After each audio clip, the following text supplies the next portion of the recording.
لكن اللي بيعملوه المتسابقين دلوقتي مش طبيعي حرفيا. في الموسم الثاني من دولة التلاوة بنشوف عظمة. 5 بس هيكونوا من نجوم دولة التلاوة إن شاء الله. تقريبا أكبر واحد فيهم ما يعديش 15 سنة، لكنهم أبهروا لجنة التحكيم حرفيا. اسمعهم معايا في الفيديو ده، وعايز أقول لك إن 5 واحد فيهم معجزة بكل المقاييس، هو يمكن أصغر واحد فيهم. اسمعوا الفيديو ده، ولو عجبكم ما تنسوش تعملوا لايك وشير بنية نشر القرآن الكريم. يلا بينا. ادع إلى سبيل ربك بالحكمة والموعظة الحسنة. والله يا شيخ سعيد وجادلهم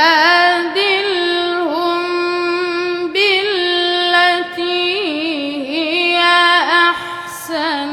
يا ابني لا يا ابني إن ربك هو أعلم بمن ضل عن سبيله وهو أعلم بالمهتدين.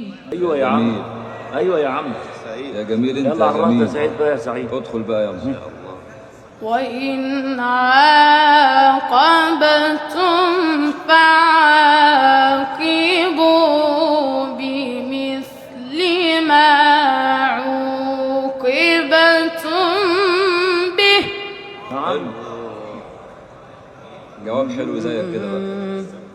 وإن عاقبتم فعاقبوا بمثل ما عوقبتم به ولئن صبرتم لهو خير للصابرين. ايوه عظمة والله عظمة. غير بقى المقام. واصبر وما صبرك إلا بالله.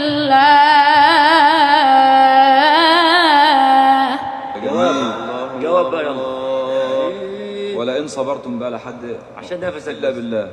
يلا. ولئن صبرتم لهو خير للصابرين. واصبر وما صبرك إلا بالله. يا سيدي الله يفتح عليك، ما شاء الله لا قوة إلا بالله. النجم أو القارئ سعيد ما شاء الله، الله أكبر، يعني أبهر لجنة تحكيم حرفيا، وده مش كلام وانتوا شفتوا بنفسكم. تعالوا نخش على التاني. واذكر في الكتاب موسى إنه كان مخلصا وكان رسولا نبيا. وناديناه من جانب الطور الأيمن وقربناه نجيا. ده مقام ايه يا شيخ محمد؟ ده مقام ايه اللي انت بتقرا فيه؟ طيب طب كمل قراءتك. وناديناه من جانب الطور الأيمن وقربناه نجيا. ووهبنا له من رحمتنا أخاه هارون نبيا. الله.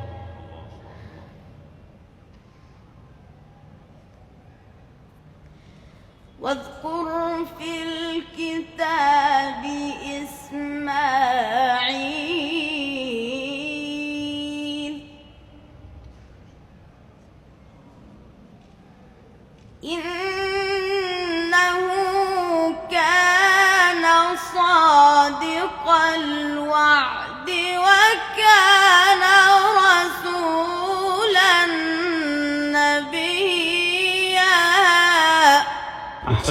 أحسن بارك الله انت فيك. بتحفظ على يد شيخ ولا بتقرأ لوحدك؟ سامعني؟ بتقرأ على يد شيخ ولا بتحفظ لوحدك؟ عد شيء. بيحفظك بالمقامات والتجويد؟ حفظك كده وخلاص. أنا عايزك يا شيخ محمد لما تسمع ربع تسمع ربع كامل للقارئ اللي أنت تسمعه، أو القارئ اللي أنت تحبه تسمع له الربع كامل. اللي هنسمعه دلوقتي هو القارئ رقم 3 إن شاء الله. اسمعوا، وبرضه لو عندك كومنت على قراءته يا ريت تكتبوا لنا في التعليقات على الفيديو ده. يلا بينا. ربنا إني أسكنت من ذريتي بواد الله أكبر ما شاء الله. ربنا إني أسكنت من ذريتي بواد غير ذي زرع عند بيتك المحرم الله أكبر. ربنا ليقيموا الصلاة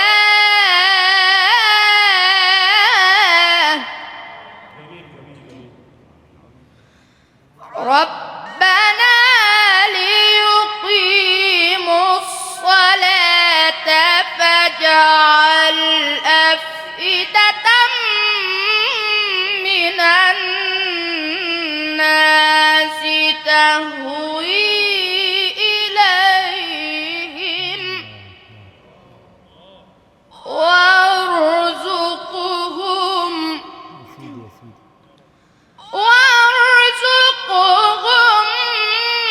من الثمرات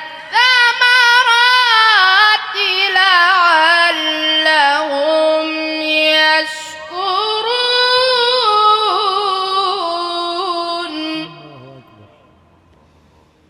ربنا ليقيموا الصلاة فاجعل أفئدة من الناس تهوي إليهم وارزقهم من الثمرات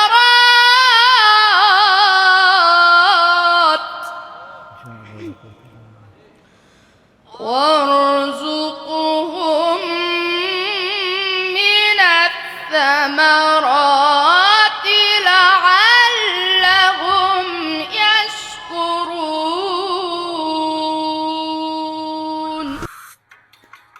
ده كان القارئ رقم 3 ما شاء الله لا قوة إلا بالله. تعالوا نسمع القارئ رقم 4. إن الله اصطفى آدم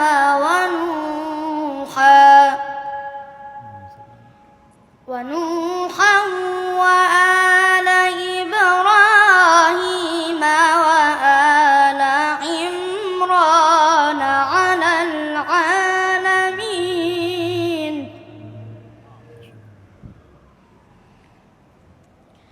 ذرية بعضها من بعض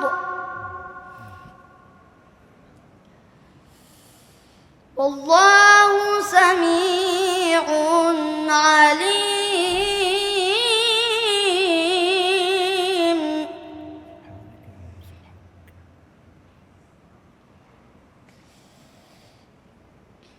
إذ قالت امرأة عمران رب إني نذرت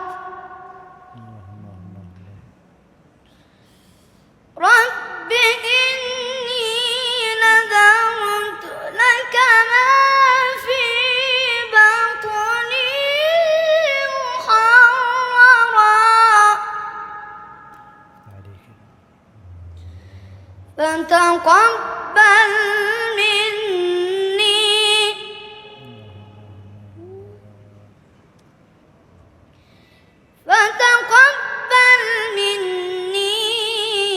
إنك أنت السميع العليم.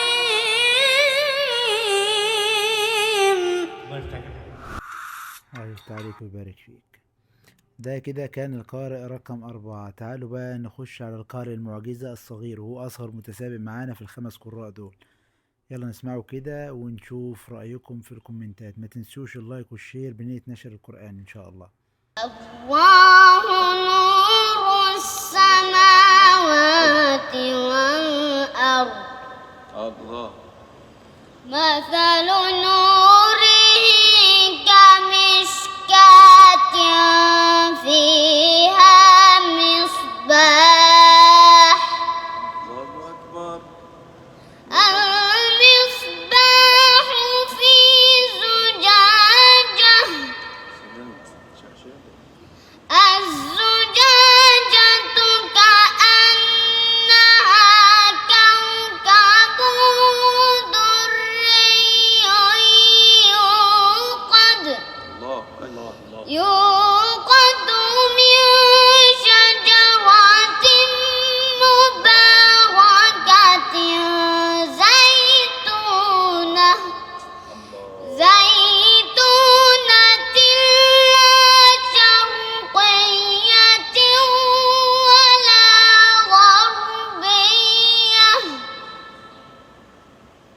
يكاد زيتها يضيء ولو لم تمسسه نار. الله. نور على نور أكبر. يهدي الله لنوره من يشاء يا سلام. ويضرب الله الأمثال للناس سلام. هنا لك الحلوة دي. والله بكل شيء عليم. أحسنت يا سيدنا. صدق الله العظيم. راح فين تاني؟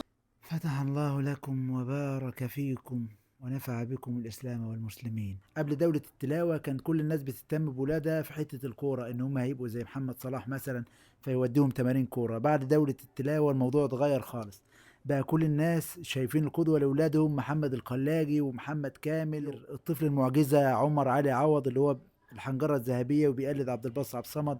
القدوة اتغيرت بعد دولة التلاوة، ما شاء الله لا قوة إلا بالله. إن شاء الله اللي جاي كويس جدا وتشوفوا ولادكم زي الأطفال اللي موجودة في الفيديو ده. لكن انتوا اعملوا اللي عليكم واعملوا لايك وشير بحيث الفيديو ده ينتشر ويوصل لكل الناس.